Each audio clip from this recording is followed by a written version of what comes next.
Pleasure having you here. A pleasure. Splinterlands used to do Digicon. They're the ones that made all this that gave birth to the concept of this wax metaverse convention.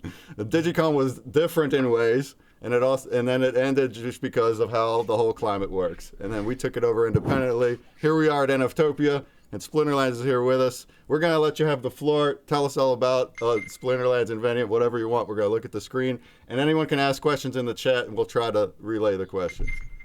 Sure. All right. Well, sorry I'm late. I understand I only have like 18 minutes left. So I want to talk about a couple of things. So first off, my name is Agrode. I was born Blair Wright, but I prefer my digital handle Agrode or Aggie. I founded Splinterlands, and that was back in 2018 with my partner Matt Rosen. And when we started, it was just this teeny tiny little game. But since then, we've really been doing a lot of work and grown our community. There's like 140,000 to 200,000 people in Discord. We have people on Telegram, 70,000 plus followers on Twitter. So we have a pretty large community. And, we were one of like the first OGs of crypto gaming. Our first sale happened in May of 2018. We were about as early to this as I think possible. The only people that really beat us were the CryptoKitties folks by creating the first kind of like digital NFT set. I know there were things that were prior to that too, but that's the one that really hit mainstream for the first time. Since then, Splinterlands have been played something like 3.5, 4 billion times.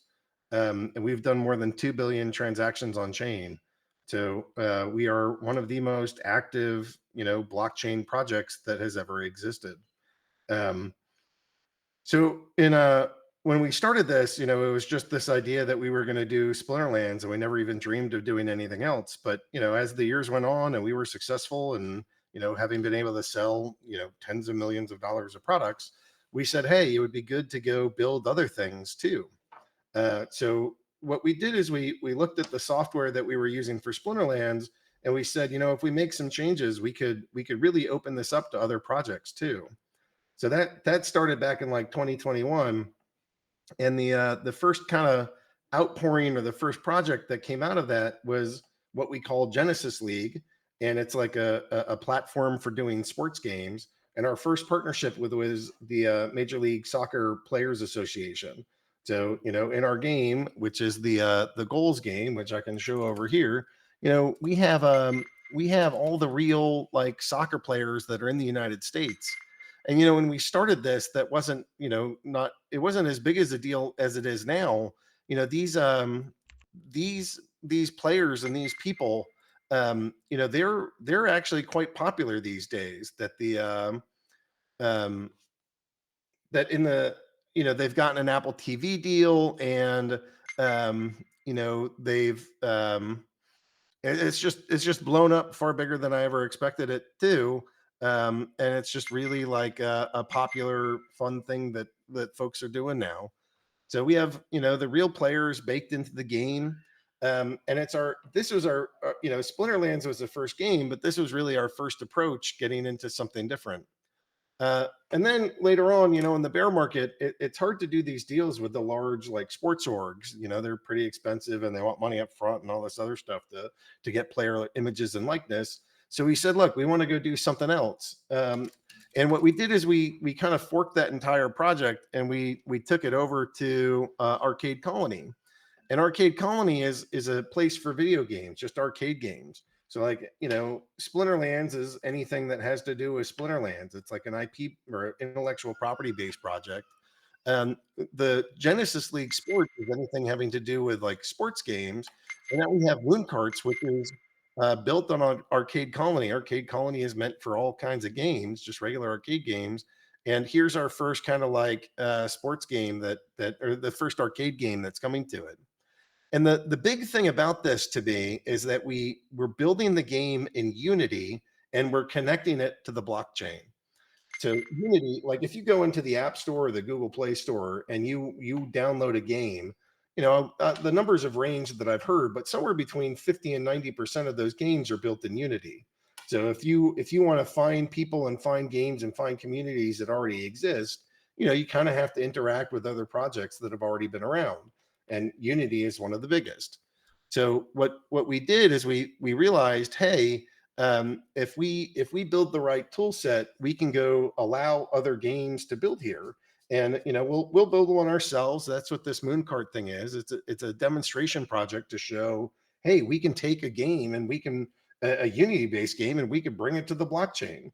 And the way that we do that is through a I guess the type of gaming. You guys have heard of free to play, and you guys have heard of play to earn. What we're going to do next is hybrid gaming.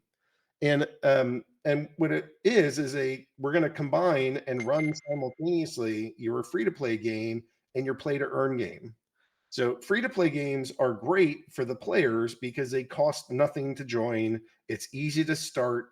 Getting new players is a piece of cake because it costs nothing. But for the game publishers, it's frustrating because it can be hard to sort of make money in that environment. It's really only like 5 or 10% of the people that ever buy anything, and then when they buy it, they always regret the purchases that they make because the money just goes away. So there's problems over in free to play, but it is really a great way to get people experiencing the game. And then you have play to earn, which can be one of the most phenomenal ways to monetize a game and monetize a player's time. But to get people started, it's freaking brutal. You have to spend a bunch of money, or you got to figure out all this blockchain crap to get some cards delegated to you, or rented, or to become like a scholar. And all that's tricky to navigate. But once you're in here, it's one of the best ways to monetize your time. So, by combining them, I think we get the best of both worlds, where the players will come in through the free to play side, and if they really want to like participate in the economy of the game, they'll stake a whole bunch of money into purchasing assets and staking, renting, delegating, trading, swapping, burning, converting, whatever the hell they're going to do as part of the game in an attempt to earn token. And if you're doing the hybrid side, if you're playing on the play to earn side, you might earn some free to play assets. If you're in the free to play, you get a whole bunch of games in, and you can earn kind of the tokens that are part of this game. That they're like in-game tokens. They're non-transferable, but it's just kind of fun for you to be able to do. And one other problem that this solves is kind of like match liquidity. Getting games off the ground can be really hard, especially in play to earn. There's not always enough players to keep it going. But the way that this will like quite literally work, we're going to run two databases. One database that's going to be centralized that only we operate, and that's kind of your free to play version. The assets live on a centralized database. You can't move them, can't transfer them. But you can play with them and have fun. We'll have a second set, which is more expensive, which will live as NFTs on a blockchain. And that's really like when you can actually earn tokens for participating. But both your free to play players and your play to earn players will compete against each other. The rewards that you'll get at the end of the match will be different, but now you have this giant pool. And the way that we do this, the database for free to play and the database for play to earn is going to be the exact same. So your character, your gun, your sword, your shield, your knife, your fishing pole, whatever the hell item it is, it'll be the same whether it's free to play or play to earn. So there's no like playing advantage to being one versus the other, but what you earn will be different. And I think that that's a fair way to offer it to the players. Come here for just entertainment. Come here for entertainment and some place to do financial degenerate behavior. Either way, you now have a choice. And so that's what we've been building. And our first, we made it so you can log in. So we have a pathway where you can log in with Unity. This week we should have our first pack opening where the assets are in a Unity game, but you open them and they go on the blockchain.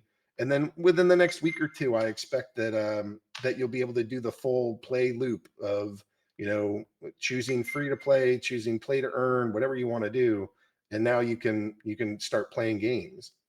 And one of the ultimate reasons why I wanted to do this is that our goal is to get as many human beings into crypto as possible. Crypto is amazing. It is a life-changing experience. It is a way for it's a way to spread peace, prosperity, and freedom. And there's no tool set I've ever found that's better or more powerful to do it.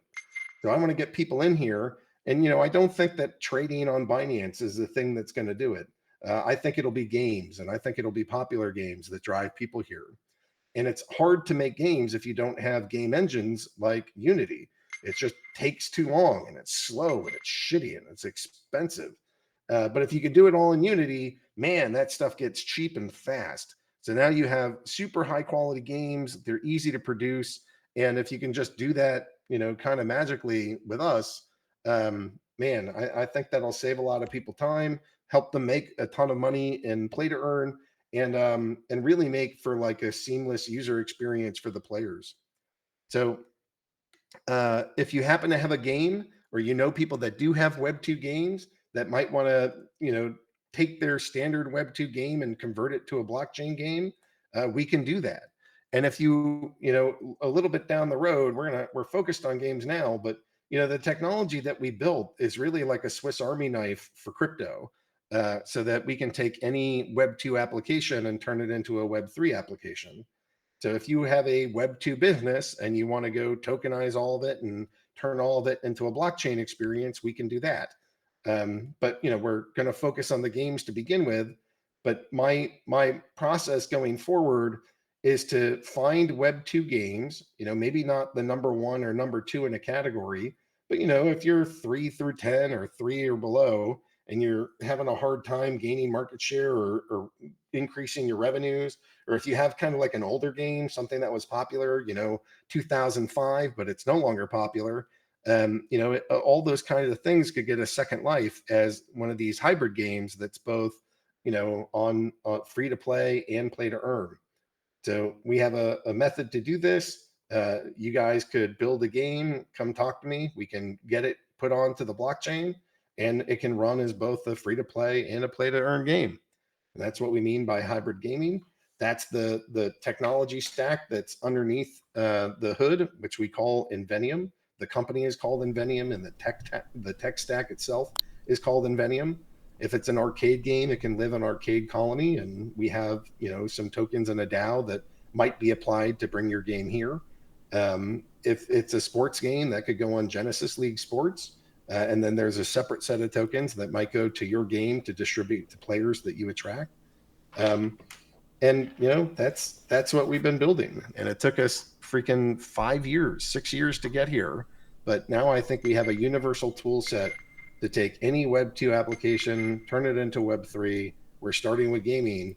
And as this thing takes off, every single weird ass game that's ever been built in Unity, we can go bring here.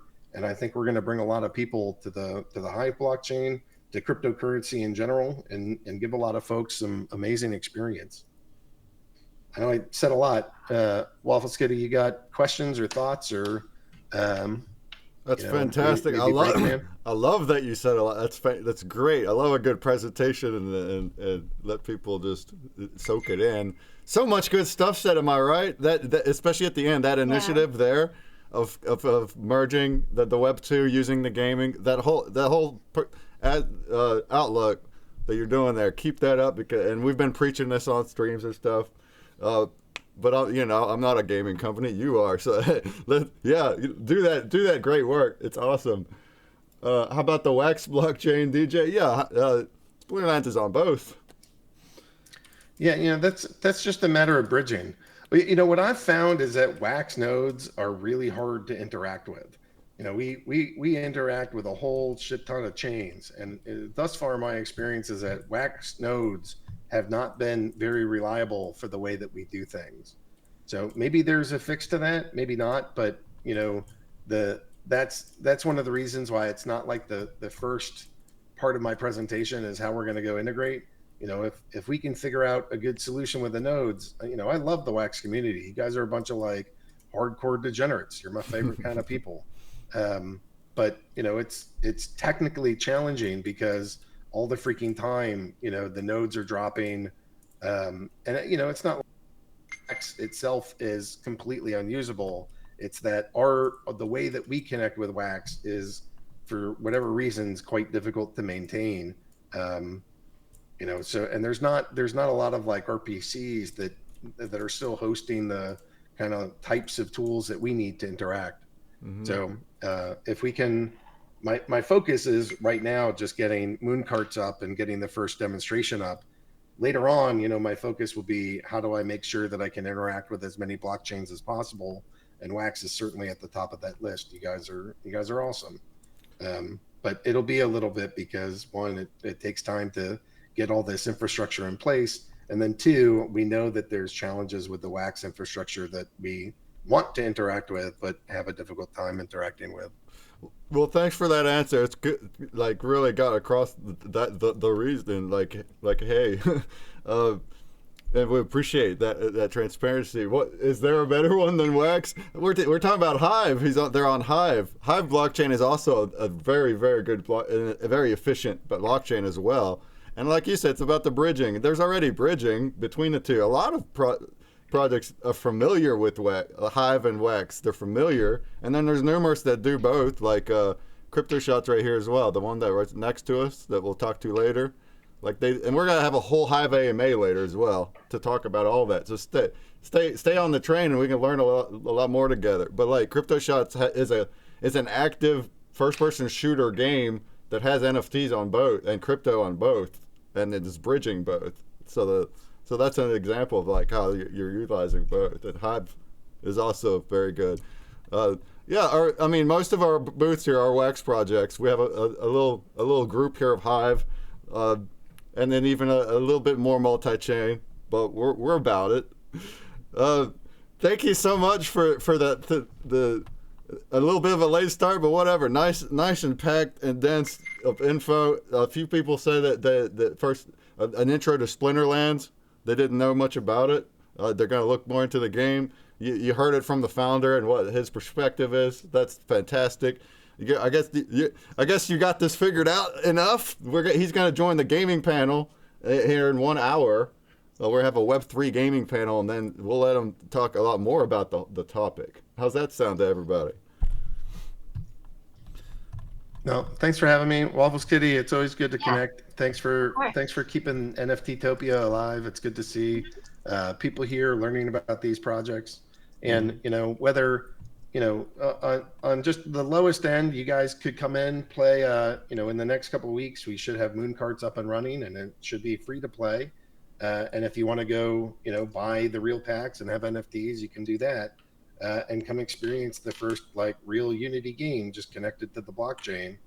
And then, if you yourself are a game builder, or you are connected to game builders, and you want your Web 2 project to live in Web 3, you can come contact me. I'm just aggroed@splinterlands.com, or I'm in some of the Discords that you'll know.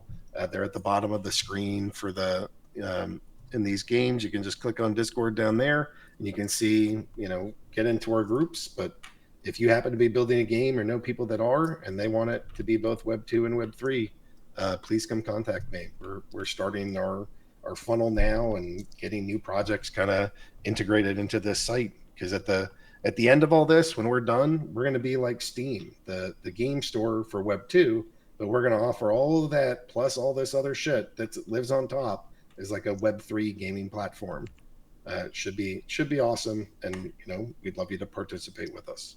I heard that. Nice ending there. Yeah, man. Yeah. Let's get hyped. Let's get hyped for Web3. This topic is going to carry over into the next 3 hours. The current and future state of like Wax and Web3 gaming. So for the next 3 hours, y'all hang out with and our keynote is also a Hive keynote. So you're actually the ones that are just asking and don't know much about Hive. Not only do we have an AMA later with numerous Hive projects.